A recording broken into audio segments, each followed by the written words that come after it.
Product rule और sum rule मैंने आपको बताया है। अब ध्यान से समझिए, इसके लिए इन दो रूल्स के अलावा कुछ चलेगा तो नया नहीं, लेकिन चीजें आसान रहें इसलिए कुछ टर्म्स में आपको बताऊंगा और कुछ रिजल्ट्स मतलब फॉर्मेट डिफरेंट हो जाएंगे। इनके अलावा कुछ नया तो नहीं चलने वाला है। बात समझ में आ रही है ना? ध्यान से देखना, मैं एनपीआर एक्सप्लेन करने की कोशिश कर रहा हूं, उसको उसका जो वर्ड मीनिंग होता है उसे एक्सप्लेन करना, ढंग से समझना है जरा। लेट मेरे पास 4 ब्लॉक्स हैं, 3 ब्लॉक्स हैं, ठीक है ना?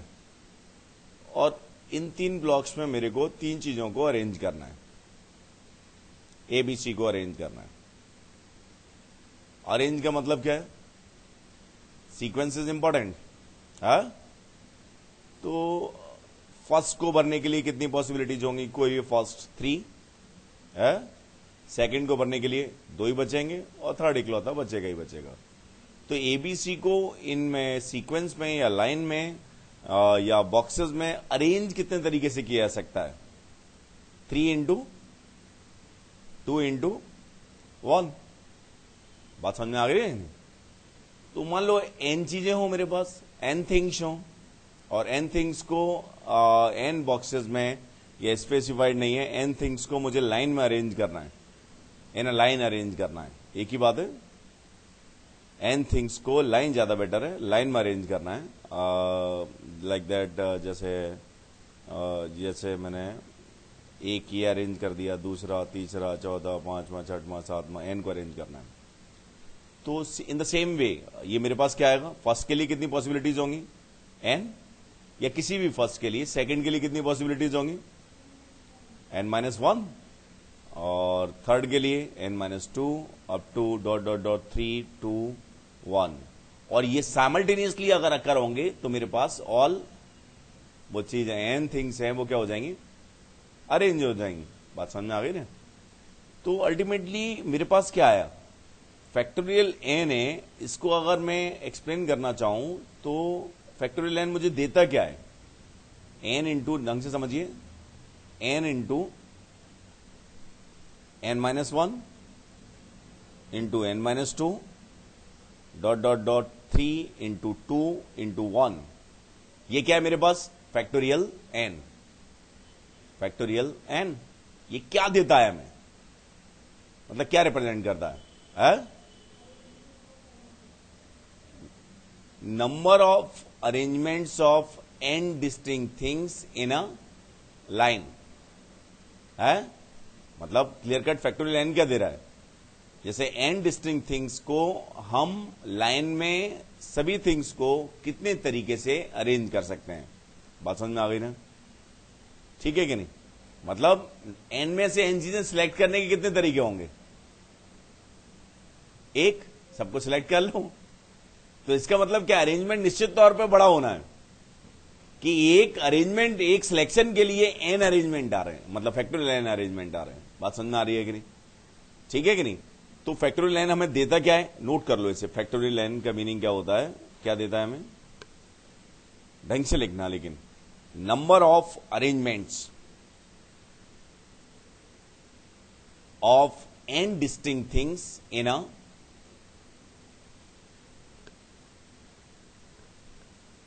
line, number of arrangements in a sequence या in a line, number of arrangements of n distinct things in a line.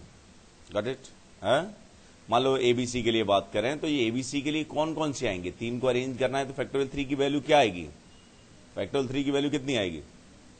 3 into 2 that is 6। 3 into 2 that is 6। तो मुझे एबीसी को अरेंज करना है तो बेसिकली अरेंजमेंट कौन से हैं? A B C, A C B, और क्या है? B A C, B C A, C A B and C B A. ये तीनों के अरेंजमेंट है। बात समझ में आ रही है कि नहीं? है? इन लाइन अरेंजमेंट है। समझ आ रही है कि नहीं? है? ये समझ आ रहा है? ठीक है ना? ढंग से आ गया? कोई डाउट? अब ढंग से समझना, मैं अभी एक्सप्लेन नहीं कर रहा हूं। इन अ लाइन मैंने क्यों बताया आपको इंपॉर्टेंट, क्यों बताया इन अ लाइन क्यों इंपॉर्टेंट है। इन 6 अरेंजमेंट्स को इन अ लाइन स्पेसिफाई क्यों किया है, उसको बहुत ज्यादा एक्सप्लेन नहीं करूंगा, लेकिन फिर भी मैं एक्सप्लेन जरूर करूंगा। 6 सर्किल बना लिए मैंने, 3 4 5 6, ठीक है ना। अब बहुत ध्यान से देखना, ये क्या अरेंजमेंट है, ए बी सी, ऐसे कर दिया, ए बी सी सर्किल पे। दूसरा क्या है, ए सी बी कर दिया। तीसरा क्या है, बी ए सी कर दिया। फोर्थ क्या है, बी सी ए कर दिया, एंड सी ए बी कर दिया, एंड सी बी ए कर दिया, तो ध्यान से देखना है, मतलब ये एबीसी है, एबीसी और कहीं आ रहा है, एबीसी कैसा है, ये एबीसी इन क्लॉकवाइज डायरेक्शन है। एबीसी इसमें भी क्या आ रहा है, नीचे लिखा है या ऊपर लिखा है, क्लॉकवाइज डायरेक्शन ही तो आ रहा है? इसमें भी क्या आ रहा है, क्लॉकवाइज डायरेक्शन। एबीसी ये दोनों कैसे हो गए, सेम हो गए, बात समझ में आ रही है कि नहीं। एंड एसीबी क्लॉकवाइज में आ रहा है, एसीबी, और कहीं देखें एसीबी कहां आ रहा है, एसीबी इसमें भी क्लॉकवाइज में आ रहा है, ये दोनों कैसे हो गए, सेम हो गए, बात समझ में आ रही है कि नहीं। एंड एबीसी इसमें भी कैसा आ रहा है, क्लॉकवाइज डायरेक्शन में, तो ये तीनों ही सेम हो गए, ये और ये सेम हो गए, और एसीबी इसमें भी आ रहा है क्लॉकवाइज में, बात समझ में आ रही है कि नहीं। तो इसका मतलब क्या हुआ, 2 ही अरेंजमेंट हुए, मतलब इन्हें सर्किल अरेंजमेंट कर रहे हैं तो 3 चीज को कितने तरीके से अरेंज कर पा रहे हैं, 2 से, बात समझ में आ रही है, मैच कर रहे हैं, समझ आ गया है। तो हमें अभी इस पे ज्यादा स्ट्रेस नहीं दे रहे, सर्कुलर अरेंजमेंट, सर्कुलर परमुटेशन, ये मैं आपको आगे सिखाऊंगा ढंग से, रिजल्ट्स वगैरह भी बताऊंगा। अभी जो फैक्टोरियल एन हमें देता है, फैक्टोरियल एन के बारे में समझ रहे हैं। फैक्टोरियल एन हमें क्या देता है, number of arrangements of N distinct things, distinct भी हैं, इन अ लाइन, समझ गए, in a row, got it है, ओके, ये बात समझ में आ गई। चलो एक बात आ गई, it's not a general, concentrate करिए। अब मेरे पास एन थिंग्स हैं और मुझे आर थिंग्स को अरेंज करना है। कितने को अरेंज करना है, आर को,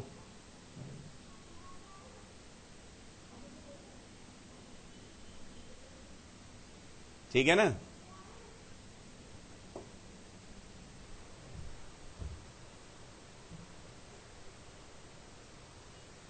ध्यान से देखना, मान लो मेरे पास एन ऑब्जेक्ट्स हैं, डिस्टिंक्ट ऑब्जेक्ट्स हैं, और आर ही प्लेसेस हैं, लाइन में कितने प्लेसेस हैं, आर ओनली प्लेसेस हैं, इनको अरेंज करना है मेरे को। तो मुझे ये बताइए कि फर्स्ट ऑब्जेक्ट को प्लेस करने के लिए कितनी जगह होंगी मेरे पास, कितनी होंगी, एन, दूसरे को n-1, थर्ड को n-2, मतलब n-2 ऑब्जेक्ट्स होंगे जिनको इस थर्ड प्लेस पे प्लेस कर सकते हैं हम, बात समझ में आ रही है ना। फोर्थ को, फिफ्थ, ऐसे sixth, n-5, dot dot dot dot.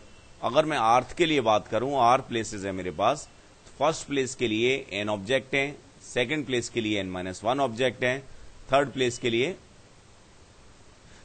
n-2 object हैं, तो आर्थ प्लेस के लिए कितने ऑब्जेक्ट होंगे, n-r+1, समझ गए ना। और मुझे ये अरेंजमेंट्स बनाने हैं इनमें, तो अल्टीमेटली फिल करने पड़ेंगे, ये बात समझ में आ रही है ना। तो ये सारी चीजें साइमल्टेनियसली हैपेंड होंगी, तो एन प्लेस को आर प्लेसेस पे एन ऑब्जेक्ट को अरेंज करने के, वो भी प्लेस किसमें, सर्किल में नहीं है, लाइन में अरेंजमेंट्स हैं, तो उसके कितने तरीके हो जाएंगे एट अ वन टाइम मेरे पास है, क्या कितने हो जाएंगे,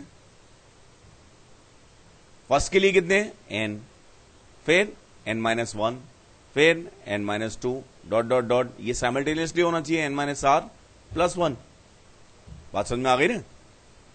मतलब ये क्या है, एन डिस्टिंक्ट ऑब्जेक्ट्स को आर प्लेसेस पे अरेंजमेंट्स के तरीके होंगे। बात समझ में आ गई ना? तो ये कितना आ जाएगा, इसको सिंप्लीफाई करें तो मैंने क्या किया, अगर ये क्या है मेरे पास x है, तो x में अब क्या आएगा, फैक्टोरियल n माइनस आर का मल्टीप्लाई कर दिया तो कितना आ जाएगा, फैक्टोरियल n आ जाएगा, है? बात समझ में आ रही है कि नहीं? तो x की वैल्यू कितनी आ जाएगी, factorial n upon factorial n minus R. बात समझ में आ गई ना? ठीक है कि नहीं? आप ऐसे भी समझ सकते हैं कि जैसे आर ऑब्जेक्ट को n माइनस, हमारे पास टोटल ऑब्जेक्ट्स कितने हैं, n है, उनमें से आर प्लेसेस पे अरेंज करना है हमें, ठीक है कि नहीं? तो कितने ऑब्जेक्ट, कितने प्लेसेस बचे मेरे पास, n माइनस आर। तो आर पे अगर अरेंज करने के तरीके कितने हैं, फैक्टोरियल आर है, n माइनस आर पे अरेंज करने के कितने हैं, मतलब आर पे उन ऑब्जेक्ट्स को अरेंज करने के कितने हैं, x हैं। बात समझ में आ रही है कि नहीं, x। और जो बाकी बचे उनमें सभी ऑब्जेक्ट कैसे, जैसे n माइनस आर ऑब्जेक्ट बचे, अगर n माइनस आर प्लेसेस और होते तो वो उनमें कितने तरीके से अरेंज होते, फैक्टोरियल n माइनस आर। तो ये किसके इक्वल आना चाहिए, फैक्टोरियल n। बात समझ में आ रही है कि नहीं? मतलब आप ऐसे मत समझिए, आपको याद भी करना है, ये इंपॉर्टेंट टर्म है एक परमुटेशन कॉम्बिनेशन में।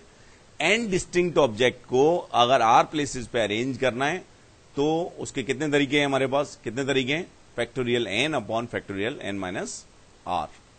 ये बात समझ में आ गई है? लिख लो यार,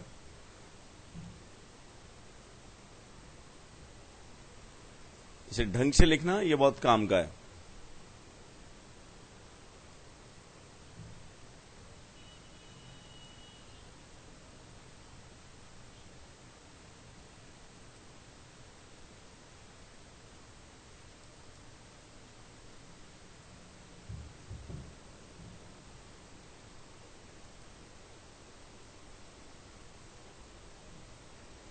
रिजल्ट में बताता हूं, वैसे लिखिए अब।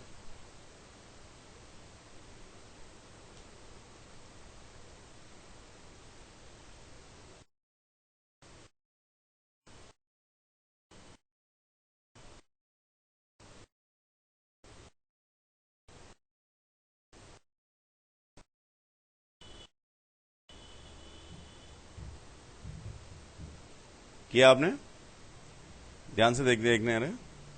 अगर ऐसे लिखिए, ऐसे नोट करिए अब, फैक्टोरियल n क्या था मेरे पास,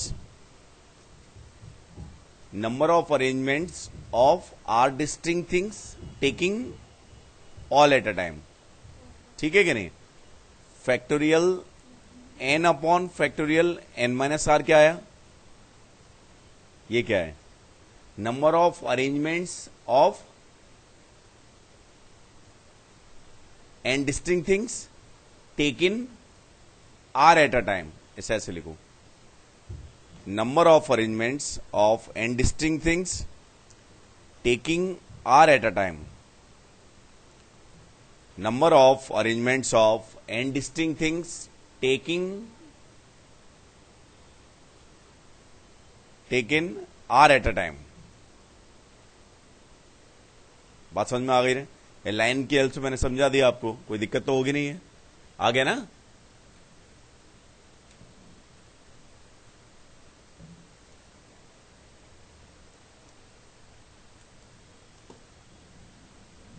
सही है?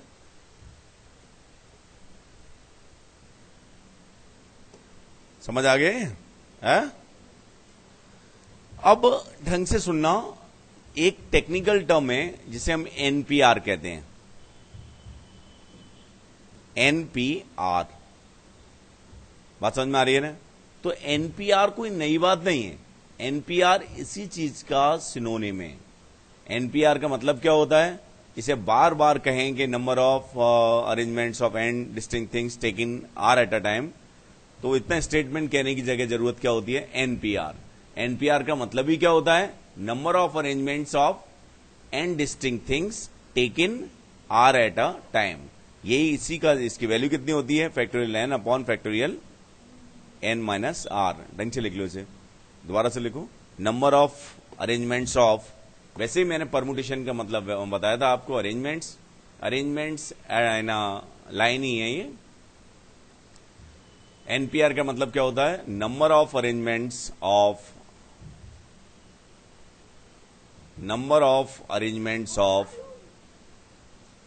एंड डिस्टिंक्ट थिंग्स, डिस्टिंक्ट को अंडरलाइन करना, taken r at a time.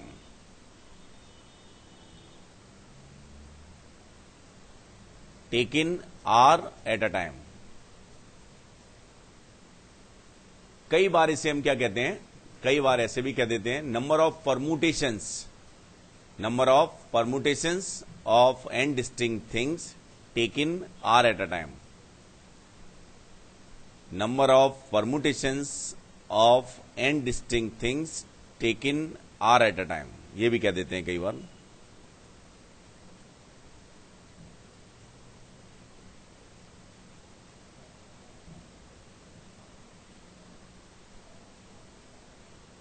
बात समझ में आ गई ना?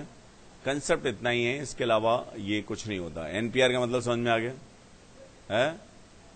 समझ आएगा नहीं सही तरह से? लिख लो, अब प्रॉब्लम्स करते हैं कुछ। लिखिए जरा।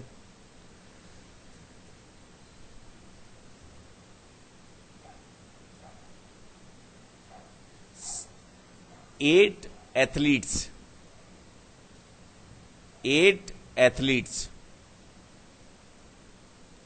are participating in a race. 8 athletes are participating in a race. In how many ways?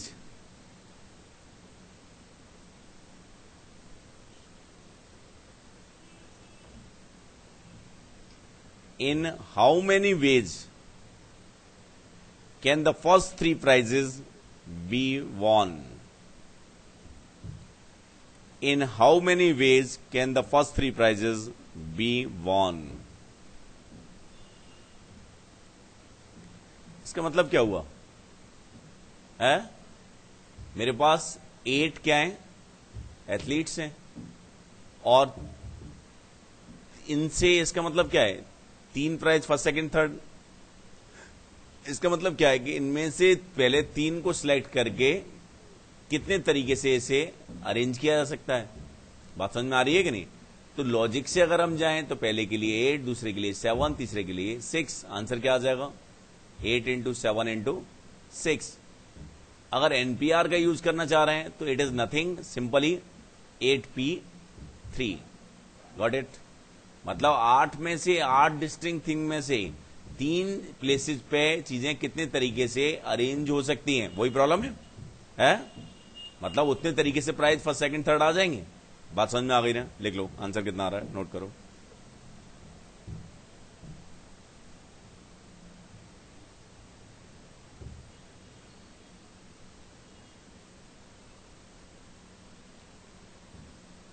How many different signals can be made?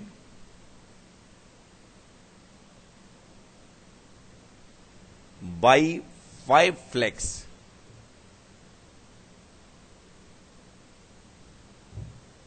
By 5 flags from 10 different colors.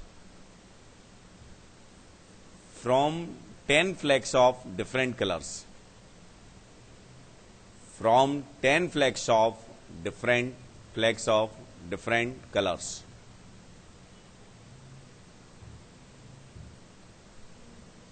है? सिंपली क्या है, 10 में से 5 को क्या करना है? अरेंज करना है। मतलब सीक्वेंस इंपॉर्टेंट है ना, तो यही बाद में जाके यही एक प्रॉब्लम हो जाती है कि अरेंज करना है कि सिलेक्ट करना है। तो यहां पे क्या है, सीक्वेंस भी इंपॉर्टेंट है ना, सिग्नल बनेगा तो सीक्वेंस भी इंपॉर्टेंट होगा, तो आंसर क्या होगा? 10p5। Got it? बात समझ में आ गई ना? मतलब आपको इस बात पे स्ट्रेस देना है, सीक्वेंस इंपॉर्टेंट है कि नहीं। एनपीआर का रिजल्ट लगाने से पहले इंपॉर्टेंट क्या है कि आर जो चीजें सिलेक्ट की गई हैं उनमें सीक्वेंस, जो बात हो रही है उसमें सीक्वेंस की इंपॉर्टेंस है कि नहीं। बात समझ में आ गई ना? नेक्स्ट लिखिए।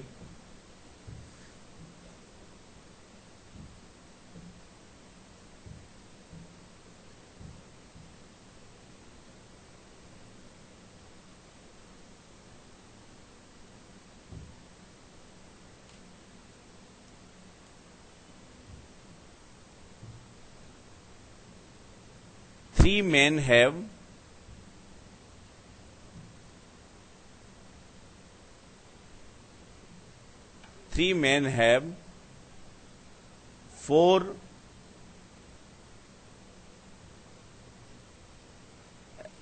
red caps, 5 white caps, and 6 black caps.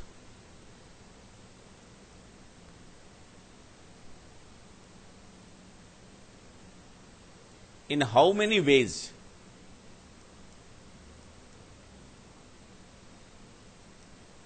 can they wear them?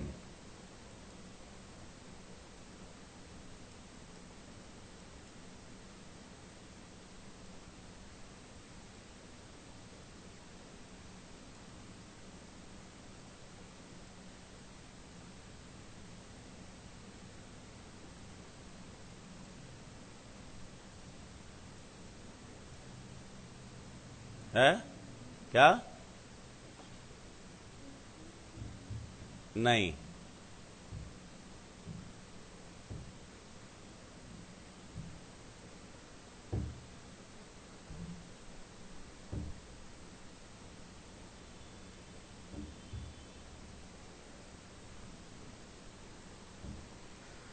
क्या क्या दिया है हम अपने पास? मैन कितने हैं? 3 मैन है। व्हाइट कैप्स कितनी है? व्हाइट कैप्स कितनी है? 4 5। और क्या दिया है? रेड कैप्स 4 है। ब्लैक कैप्स 6 है। तो ध्यान से समझना कि अगर मान लो व्हाइट कैप ही पहनना है ये, तो व्हाइट कैप 5 में से 3 व्हाइट कैप सिलेक्ट करना सफिशियंट है क्या? नहीं, क्योंकि 3 आदमी तो अलग ही होंगे, एक जैसे तो होंगे नहीं। बात समझ में आ रही है कि नहीं? तो 5 कैप ही होती है व्हाइट, तो उनको 3 आदमी कितने तरीके से पहन सकते हैं? ये अरेंजमेंट की प्रॉब्लम है। तो मतलब जैसे 1 2 3 3 आदमी है, तो एक कैप 1 के पास आ जाए, 2 के पास आ जाए, 3 के पास आ जाए, तो अलग हुआ ना अरेंजमेंट से। तो अल्टीमेटली क्या है कि 5 अगर कैप ही होती तो वो 3 आदमी कितने तरीके से पहन सकते थे? 5p3। बात समझ में आ रही है कि नहीं?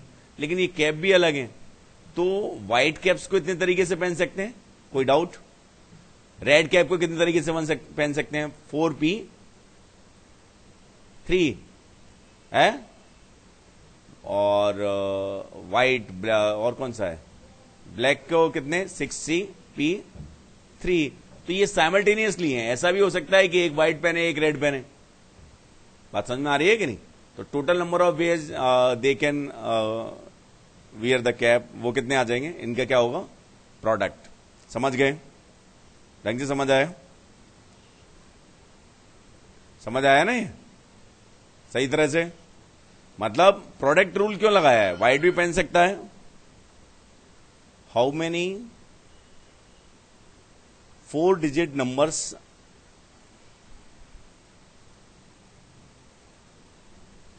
how many 4 digit numbers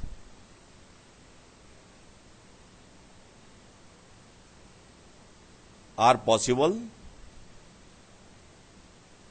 with distinct digits? With distinct digits.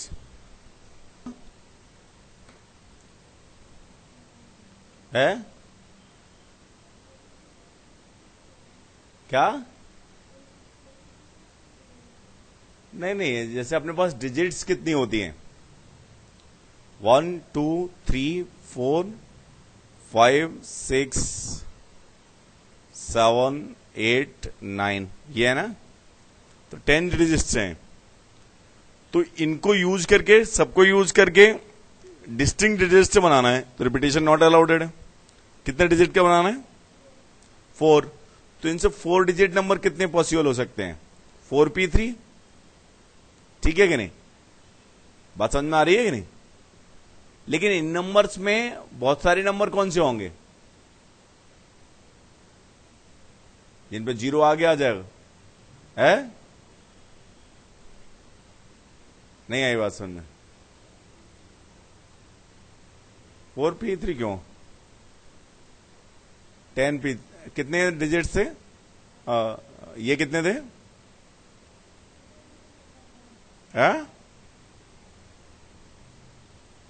कितने डिजिट नंबर बनाना है?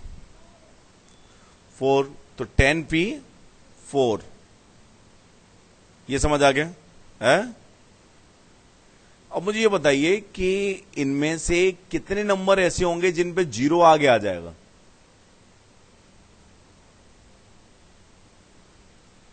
मतलब 0 यूज तो हो गया, बहुत सारे नंबर होंगे। मतलब ये करेक्ट आंसर नहीं है ना, क्योंकि इसमें तो ऐसा भी नंबर हो जाएगा, ये तो नंबर है नहीं, है? 0 एक बार यूज हो गया, तो मैंने क्या किया कि 0 को हटा ही दिया, तो उतने ही नंबर 0 से स्टार्ट हो रहे होंगे जितने इन 9 डिजिट से 3 डिजिट डिस्टिंक्ट डिजिट वाले नंबर बन सकते हैं। समझ गए कि नहीं? है? मतलब इन 9 डिजिट से 3 डिजिट वाले डिस्टिंक्ट नंबर बन सकते हैं, उतने ही नंबरों के आगे इन वाले जो नंबर हैं, इन नंबर्स में उतने ही नंबर्स के आगे क्या होगा? 0 होगा। तो इसका मतलब करेक्ट आंसर क्या हो जाएगा? 10p4 minus 9p3। Got it? समझ गए कि नहीं? नोट कर लो ढंग से। और भी तरीके हो सकते हैं इसे सॉल्व करने के, लेकिन वो लेंदी रहेंगे और दिक्कत वाले होंगे। समझ आ गया? है?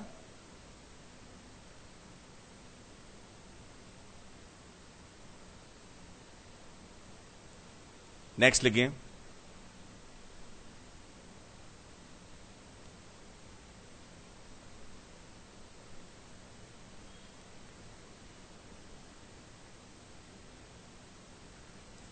Find the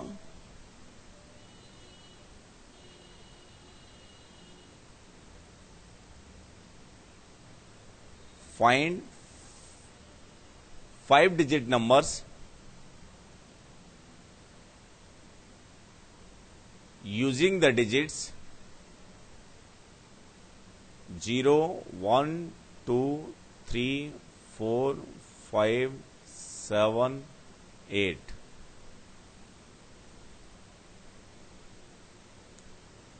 मतलब repetition of digit is not allowed in a number, ये गिवन ही है।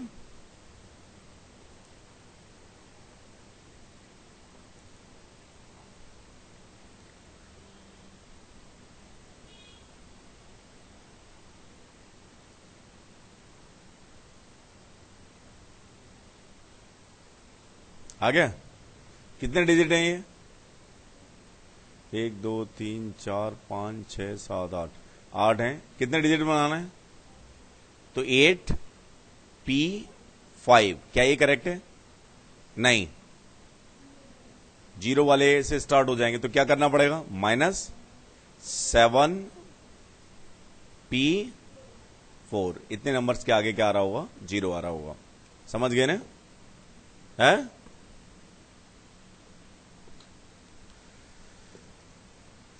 ढंग से लिखिए आगे। फाइंड, ये बहुत अच्छी प्रॉब्लम है। Find sum of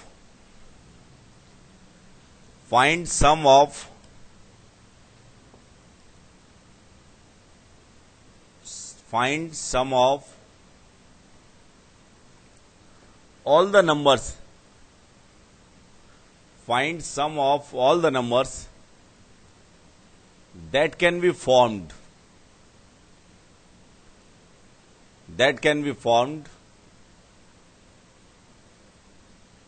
using the digits 2, 3, 4, 5 taken all at a time। that can be formed using the digits 2, 3, 4, 5 taken all at a time.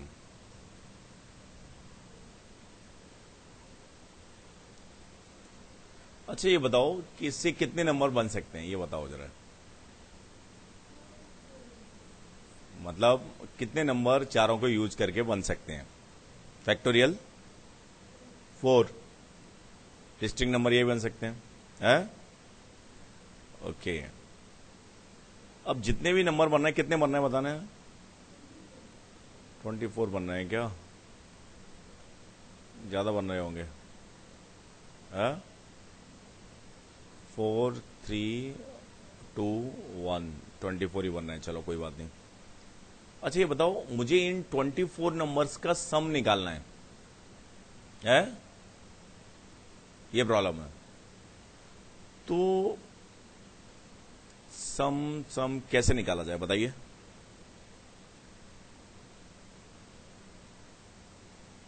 Unit place पे जो नंबर्स आएंगे उनका सम मालूम होना चाहिए, है भाई। जितने भी नंबर आ रहे हैं, पहला जो प्लेस है इस पे कितने आ रहे हैं ये तो मालूम होना चाहिए ना। ये पहले प्लेस पे सम कितना आ रहा है, पहले प्लेस पे जो नंबर आ रहे हैं उनका सम कितना आ रहा है? क्यों नहीं आ रहा है बात समझ में? मतलब जैसे अगर मैं 1 2 3 4 1 2 3 और 2 3 4 1 7 8 इसका सम निकालना चाह रहा हूं, तो मेरे लिए सबसे पहले जरूरी क्या है सम निकालने के लिए? यूनिट प्लेस ये होता है, 10th प्लेस ये होता है, 100th प्लेस ये होता है। तो यूनिट प्लेस पे जो नंबर आ रहे हैं 3 4 8 इनका सम मालूम होना चाहिए, है? बात समझ में आ रही है कि नहीं? अब इस पे जो सम, ये भी सम मालूम होना चाहिए, 10th प्लेस पे जो नंबर्स आ रहे हैं, और 100th प्लेस पे जो नंबर आ रहे हैं उसका भी सम मालूम होना चाहिए। बात समझ में आ रही है? यूनिट प्लेस पे जो नंबर आ रहे हैं उनका सम निकाल के जो कुछ ऐसे करते हैं, फिर इसमें ऐड कर देते हैं, ऐसे सम निकालते हैं। बात समझ में आ रही है? ओके। अब मुझे बताइए कि इसमें अब आपका टारगेट ये है कि यूनिट प्लेस पे 5 कितनी बार आएगा?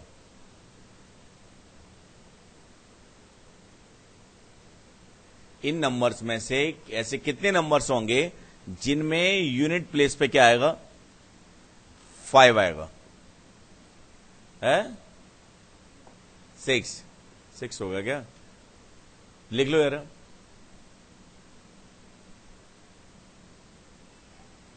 Five is present at units place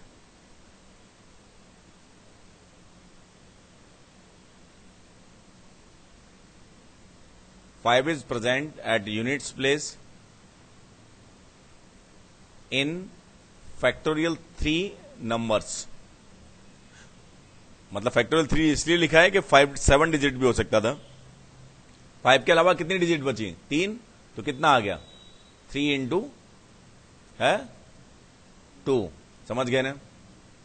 वो सही है, वो कोई दिक्कत नहीं है। फैक्टोरियल 3 क्यों लिखा है? अगर यहां 4-5 नंबर होते तो कितना आ जाता? फैक्टोरियल 4 होता ना, ठीक है ना?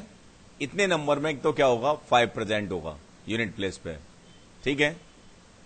4 is present in units place कितने नंबर्स में पॉसिबल होगा? सेम है, लिख लो। 4 is present in at units place,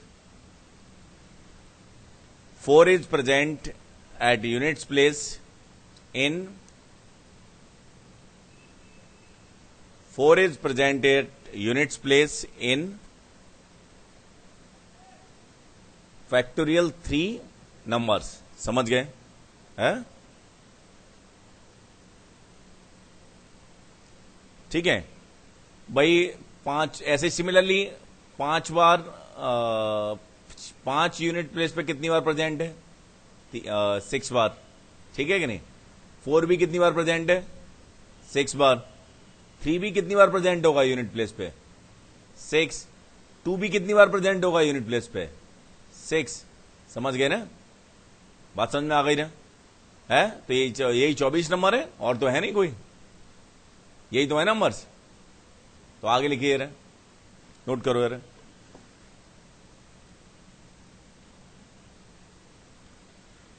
total for the digits,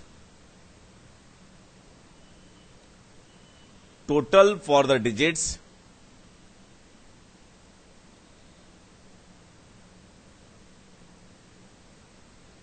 total for the digits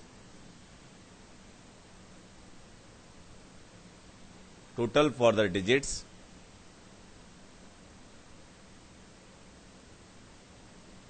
in the units place in all the numbers, in the units place in all the numbers.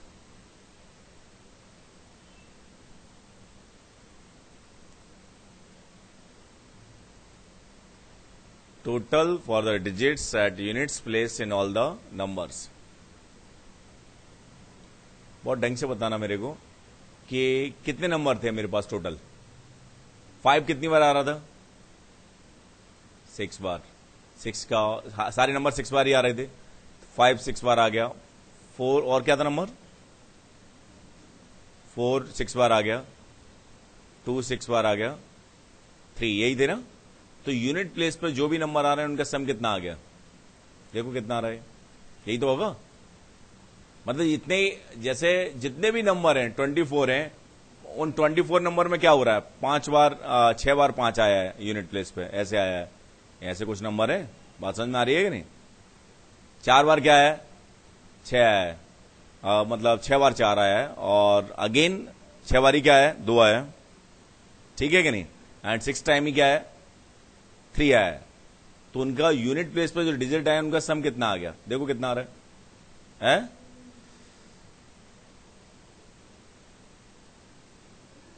84. Okay, बात समझ में आ गई ना? अब मैं के और कुछ मैं अप्लाई नहीं कर रहा हूं, सिंपली ये बता रहा हूं कि चारों नंबर्स कैसे डिफरेंट है. तो यूनिट प्लेस की डिजिट्स का सम अगर 84 है तो सिमेट्रिक है.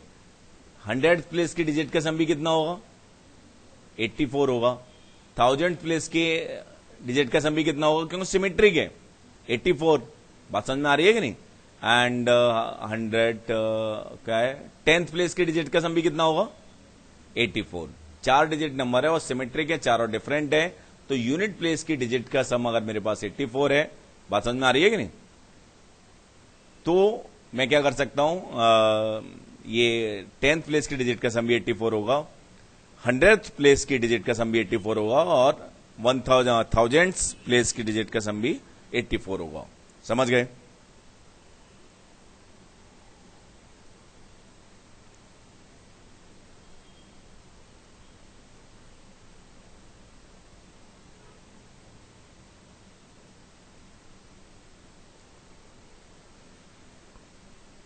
आया? अब जरा प्रॉब्लम को थोड़ी देर के लिए भूल जाइए. मैं क्या चाहता हूं कि जैसे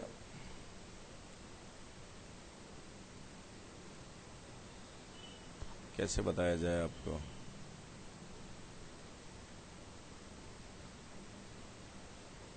वन 102 है मेरे पास और एक 201 है. ठीक है? इन दोनों का सम किया मैंने. सम कितना आया? 303. ये आ गया. ठीक है? अब ढंग से सुनना. इसको मैं कैसे लिख सकता हूं? आप मतलब रूल होता है, लेकिन आपको समझना भी है और ढंग से याद भी रखना है. यूनिट प्लेस की डिजिट का सम कितना आ रहा है? 3 है. यूनिट प्लेस की डिजिट का सम कितना आ रहा है? 3. ठीक है? इसको भी एक काम करो. 3 अब आए, यहां पे 1 और 2 कर दिया मैंने, यहां पे 3 आ जाएगा. ठीक है? 10th प्लेस की डिजिट का सम कितना आ रहा है? 3. ठीक है? एंड 100th प्लेस की डिजिट का सम भी कितना आ रहा है? 3. बात समझ में आ रही है कि नहीं? तो इस सम को मैं कैसे लिख सकता हूं? आसानी से लिख सकता हूं कि नहीं लिख सकता? कैसे? 3 into units place 0 plus 10th place का मतलब क्या है? 10 प्लस 100th प्लेस का मतलब क्या है? 2. समझ गए कि नहीं? मतलब जो ये 333 सम था वो यूनिट प्लेस की डिजिट का सम भी 3 आ रहा था, 10th प्लेस की डिजिट का भी सम 3 आ रहा था, और 100th प्लेस की डिजिट का भी सम कितना आ रहा था, 3 आ रहा था। तो मैंने सिंप्लीफाई ऐड की जगह ऐसे ऐड कर दिया, यूनिट प्लेस की डिजिट का मतलब 3 हो गया, प्लस 10th प्लेस की डिजिट का मतलब क्या हो गया, 30 हो गया है, प्लस 100th प्लेस की डिजिट का मतलब क्या हो गया, 300। इन तीनों का जो सम होगा वही क्या होगा, करेक्ट आंसर होगा। बात समझ में आ गई ना? तो जो मेरे पास प्रॉब्लम है, प्रॉब्लम पे आइए, ज्यादा रूल पे ध्यान नहीं देना है। प्रॉब्लम क्या है मेरे पास कि मुझे इनसे जो डिजिट्स बन रही हैं उन डिजिट्स का क्या निकालना था, सम निकालना था। बात समझ में आ रही है कि नहीं है?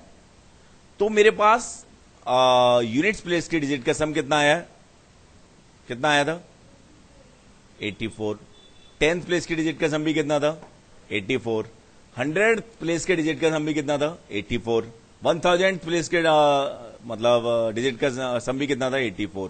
तो इसको कैसे लिख सकते हैं, टोटल सम कितना आ जाएगा, 10 की पावर 1 0, 10 की पावर 1, 10 की पावर 2 प्लस 10 की power 3।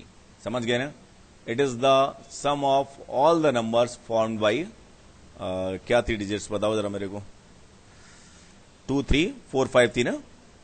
It is the sum of all the digits, all the numbers formed by 2 3 4 5। Very good problem. जल्दी से आंसर करो, कितना आ रहा है? आंसर इसलिए करवा रहा हूं कैलकुलेशन, कम से कम प्रोसेस ध्यान रहेगी जितनी देर कैलकुलेशन करोगे। It is the sum of all the digits, it is the sum of all the numbers formed by these digits.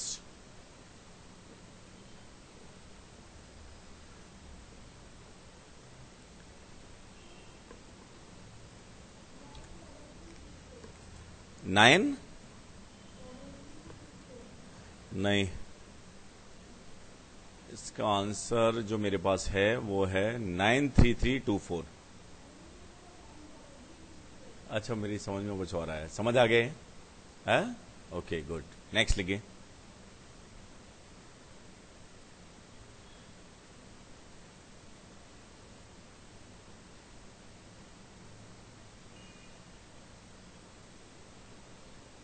अब सिमिलर प्रॉब्लम दे रहा हूं मैं, find the sum of all the numbers formed by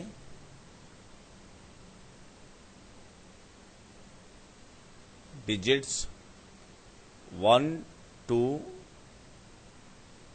3। जल्दी करना, एकदम same तरीके से जाना है, प्रैक्टिस हो जाए इसलिए दे रहा हूं।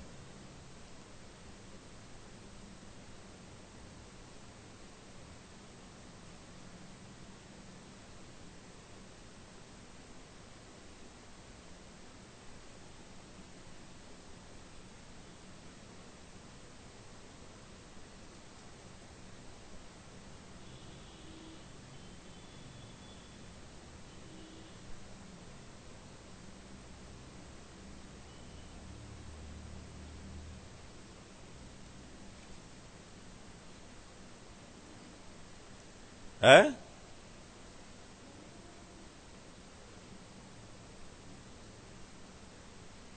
अच्छा, 3 कितने डिजिट में आएगा आगे, 2 में, 3 2 में आएगा। तो मैं करता हूं, सम निकालता हूं, पहले यूनिट प्लेस की डिजिट का सम निकालता हूं। 3 कितने में आएगा, 2 में आएगा। 2 कितने में भी आएगा, 2 में ही आएगा। तो यूनिट प्लेस की डिजिट का 1 भी कितने में आएगा, तो 3 + 2 + 1। यूनिट प्लेस पे जो डिजिट आएंगी, नंबर्स आएंगे जितने भी, उनके यूनिट प्लेस की डिजिट का सम कितना हो जाएगा, 3 6 12 आ जाएगा। है? समझ गए कि नहीं? 12 भी आया कि नहीं? और 12 भी किसका आएगा, 10th प्लेस, और 12 भी 1000 place.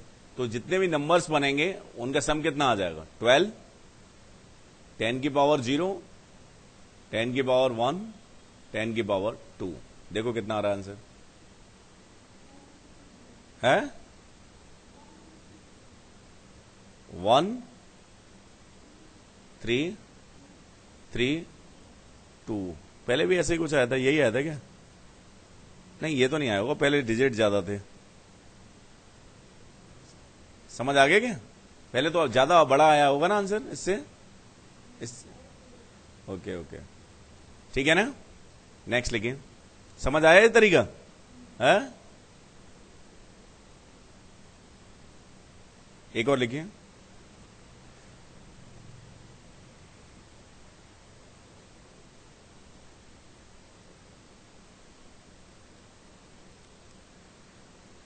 How many words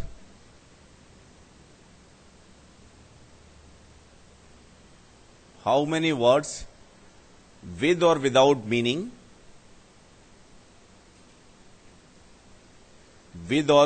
meaning, can be formed using all the letters of word equation, EQUATION,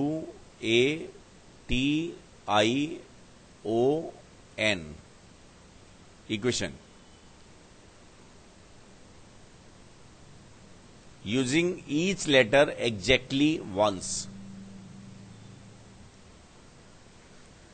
using each letter exactly once,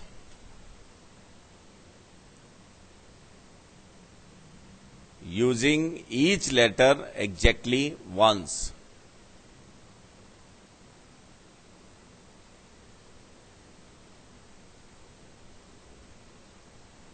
simply सभी को यूज करना है। 1 2 3 4 5 6 7 8 8 है, सारे ही सारे डिफरेंट हैं। तो फर्स्ट प्लेस के लिए 8, सेकंड के लिए 7, तो 8 पे अरेंज करना है। आंसर कितना आ जाएगा? फैक्टोरियल 8। कितनी आती है इसकी वैल्यू निकालना है? Factorial 8 is the correct answer.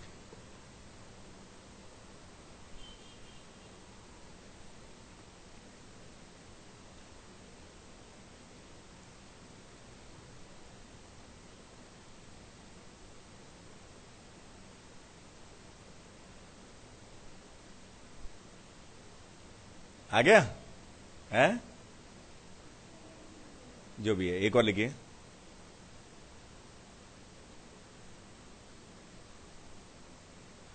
How many 3-letter word can be formed?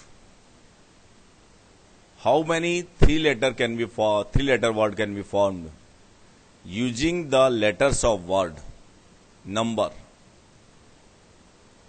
Using the letters of word number.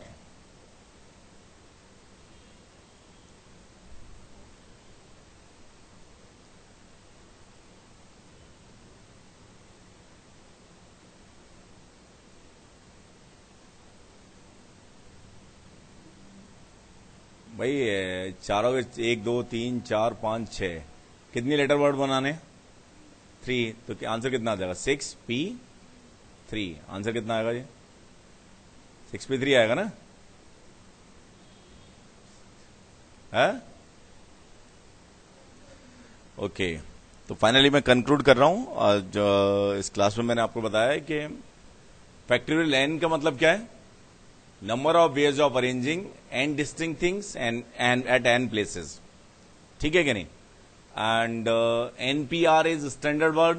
ये किसका मतलब क्या है? Number of arrangements of n things taken r at a time. इसके ओनली वर्ड पे stress दिया है, nothing else. बात समझ में आ गई ना? है? ठीक।